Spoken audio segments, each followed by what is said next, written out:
Hey, what's up you guys? It's Dorothy and welcome back to my channel. Thank you guys so much for stopping by and joining us on this adventure of finishing off One of Us is Lying. Excuse me. Like I've mentioned in previous videos, I have been super sick recently, but I am still trying to produce videos for you guys and keep the content rolling. I know I've been slacking a little bit, but we're gonna keep going. In this video, we're going to read chapter 27 of One of Us is Lying. And this is going to be just one entire video because it's only one perspective. But let's get right into it. This video may contain sensitive topics and foul language. If you do not wish to continue, please click off of the video now. You have been warned. Chapter 27. Browen, Tuesday, November 6th, 7:30 p.m. I'm not supposed to talk to Eli, so last night I texted Mrs. McCauley a link to the Tumblr post that Addie, Cooper, and I read together, and I told her what was weird about it. Then I waited a frustratingly long time until I got a text back from her after school. Thank you. I've informed Eli, but he asked that you don't involve yourself further. That's all. I wanted to throw my phone across the room. I'll admit it, I spent most of last night fantasizing that Addie's bombshell would get Nate out of jail immediately, while I realized that was ridiculously naive. I still think it deserves more than a brush off, even though I can't wrap my brain around what it means, because Jake Rorian, if I had to pick the most random possible person to be involved in this, it still wouldn't have been him. And involved how exactly? Did he write the whole Tumblr or just that one post? Did he frame Nate? Did he kill Simon? Cooper shot that down almost immediately. He couldn't have, he said Monday night. Jake was at football practice when Addie called him. He might have left, I insisted, so Cooper called Louise to confirm. Louise says no. Cooper reported Jake was leading passing drills the whole time. I'm not sure we can hinge an entire investigation on Louise's memory, though. The boys killed a lot of brain cells over the years. He didn't even question why Cooper was asking. Now I'm in my room with Maeve and Addie, putting dozens of colored Post-its on the wall that summarize everything we know. It's very law and order, except none of it makes sense. Someone planted phones in our backpacks. Simon was poisoned during detention. Browen, Nate, Cooper, Addie, and Mr. Avery were in the room. The car accident distracted us. Jake wrote at least one Tumblr post. Jake and Simon were friends once. Leah hates Simon. Aiden Wu hates Simon. Simon had a thing for Keeley. Simon had a violence-loving alter ego online. Simon was depressed. Janae was depressed. Janae and Simon stopped being friends. My mother's voice floats up the stairs. Browen, Cooper's here. Mom already loves Cooper so much that she doesn't protest all of us getting together again, even though Robin's legal advice is still to keep our distance from one another. Hey, Cooper says, not at least a bit breathless from bounding up our stairs. I can't stay long, but I got some good news. Louis thinks he might have found that car. His brother called a buddy at a repair place in Eastland, and they had a red Camaro come through with fender damage a few days after Simon died. I got you a license plate and a phone number. He searches through his backpack and hands me a torn envelope with numbers scrawled across the back. I guess you can pass that along to Eli, huh? Maybe there's something there. Thanks, I say gratefully. Cooper runs his eyes over my wall. This helping? Addie sits back on her haunches and with a frustrated noise. Not really. It's just a collection of random facts. Simon this, Janae that, Leah this, Jake that. Cooper frowns and crosses his arms, leaning forward for a better look at the wall. I don't get that Jake part at all. I can't believe he'd actually sit around and write that damn Tumblr. I think he's just blabbed to the wrong person or something. He taps a finger on the Post-it with all of our names on it, and I keep wondering, why us? Why'd we get dragged into this? Are we just collateral damage like Nate said? Or is there some specific reason we're a part of this? I tilt my head at him, curious. Like what? Cooper shrugs. I don't know. Take you and Leah. It's a small thing, but what if something like that started a domino effect? Or me and he scans the wall and settles on a Post-it. Aiden Wu, maybe. He got outed for cross-dressing and I was hiding the fact I'm gay. But that entry was changed, I reminded him. I know. And that's weird too, isn't it? Why get rid of a perfectly good piece of gossip that's true and replace it with one that's not? I can't shake the feeling that this is personal, you know? The way the Tumblr kept everything going, egging people on about us, I wish I understood why. Addie tugs on her earrings. Her hands trembles, and when she speaks, her voice does too. Things were pretty personal between me and Jake, I guess. And maybe he was jealous of you, Cooper? But Browen and Nate, why would he involve them? Collateral damage. We've all been affected, but Nate's gotten the worst of it by far. If Jake's to blame, that doesn't make sense, but then again, none of this does. I should go, Cooper says. I'm meeting Lewis. I manage to smile. Not Chris? Cooper's return smile is a little strained. We're still figuring things out. Anyway, let me know if the car stuff is helpful. He leaves and Maeve gets up, crossing over the spot near my bed that Cooper just vacated. She shuffles Post-its on the wall, putting 4 of them into a square. Jake wrote at least one Tumblr post. Leah hates Simon. Aiden Wu hates Simon. Janae seems depressed.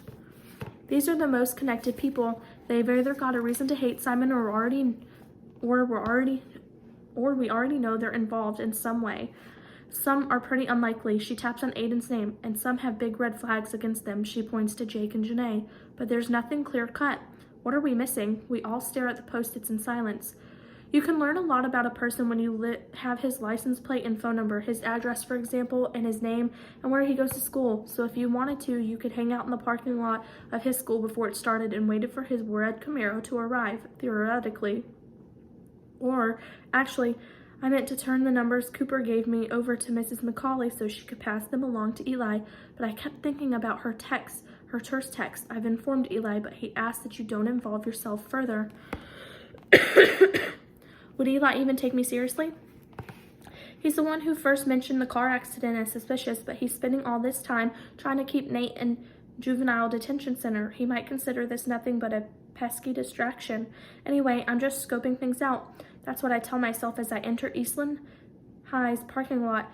They start classes 40 minutes before we do, so I can still get back to Bayview in plenty of time for the first bell.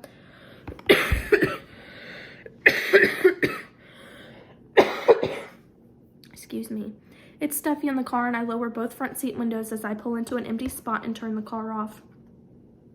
Thing is, I need to be doing stuff. If I don't, I think about Nate too much, about where he is, what he's going through, and the fact that he won't talk to me. I mean, I understand he has limited communication options, obviously, but they're not non-existent. I asked Mrs. McCauley if I could visit, and she told me Nate didn't want me there, which stings. She thinks he wants to protect me, but I'm not so sure. He's pretty used to people giving up on him, and maybe he's decided to do it for me first. A flash of red catches my eye, and an ancient Camaro with a shiny fender parks a few spaces away from me. A short, dark-haired boy gets out and hauls a backpack from the passenger seat, looping one strap on his shoulder. I don't intend to say anything, but he glances my way as he walks by my window, and before I can stop myself, I blurt out, "Hey." He pauses, curious brown eyes meeting mine. "Hey, I know you. You're the girl from Bayview Investigations. Bronte, right? Browen. Since I've already blown my cover, might as well go all in. What are you doing here?" He's dressed like he's waiting for a 90s grunge comeback in a flannel shirt over a Pearl Jam t-shirt. My eyes skitter to his car. I should just ask, right? That's what I came for. But now that I'm actually talking to this boy, the whole thing seems ridiculous. Excuse me. What am I supposed to say? Hey, what's the deal with your oddly timid car accident at a school you don't go to, waiting for somebody? He wrinkles his brow at me. You know people here? Yeah, sort of. I know about your recent car repair anyway. Everybody's been talking about you guys. Weird case, huh?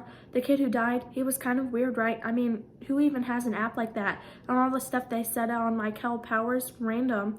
He seems nervous. My brain chants, ask, but my mouth won't obey. We'll see ya. He starts to move past my car. Wait, my voice unsticks and he pauses. Can I talk to you for a second? We just were talking, right, but I have an actual question for you. The thing is, when I said I was waiting for somebody, I meant you. He's definitely nervous. Why would you be waiting for me? You don't even know me. Because of your car, I say. I saw you got into an accident in our parking lot that day, the day Simon died. He pales and blinks at me. Why do you think that was me? I saw your license plate. I lie. No need to sell out Louise's brother. The thing is, the timing was weird, you know? And now someone's been arrested for something I'm sure he didn't do. And I wondered, did you happen to see anything or anyone strange that day? It would help. My voice catches and tears prick my eyes. I blink them back and try to focus. Anything you could tell me would help. He hesitates and steps back, looking toward the stream of kids funneling into school. I wait for him to back away and join them, but instead he crosses the other side of my car, opens the passenger door, and climbs inside. Excuse me. I press a button to raise the window and turn to face him. So, he runs a hand through his hair. This is weird. I'm Sam, by the way. Sam Barron, Broen Rojes, but I guess you already knew that. Yeah, I've been watching the news and wondering if I should say something, but I didn't know if it meant anything. I still don't. He gives me a quick sideways glance as though checking for all signs of alarm. We didn't do anything wrong, like illegal as far as I know. My spine tingles and I sit up straighter. Who's we? Me and my buddy? We had the accident on purpose. A guy paid us $1,000 each to do it. Said it was a prank. I mean, wouldn't you? The fender barely cost $500 to fix. The rest was pure profit. Someone? It's warm in the car and the window's up and my hands gripping the steering wheel are slick with sweat. I should turn the air conditioning on, but I can't move. Who? Do you know his name? I didn't, but... Did he have brown hair and blue eyes? I blurt out. Yeah. Jake. He must have gotten away from Luis at some point after all. Was he? Wait, I have a picture in here somewhere, I say, fumbling through my backpack for my phone. I'm sure I took a picture of the homecoming court in September. I don't need a picture, Sam says. I know who he is. Really? Like you know his name? My heart's beating so fast, I can see my chest moving. Are you sure he gave you a real name? He didn't give me any name. I figured it out later when I saw the news. I remember the first few stories with Jake's class picture next to Addie's. A lot of people thought it wasn't fair to show him, but I'm glad they did. I have the homecoming picture pulled up now, and I hand it to Sam. Him, right? Jake Rordian? He blinks at my phone, shakes his head, and hands it back. No, that's not him. It was someone a lot more closely involved with the whole thing. My heart's about to explode. If it wasn't Jake, there's only one other boy with dark hair and blue eyes involved in the investigation. Closely involved, no less, and that's Nate. No, please God, no. Who? My voice isn't even a whisper. Sam blows out a sigh and leans against the headrest. He's quiet for the longest seconds of my life until he says, it was Simon Keller. That is the end of chapter 27. I will see you guys for the next video for chapter 28. Bye.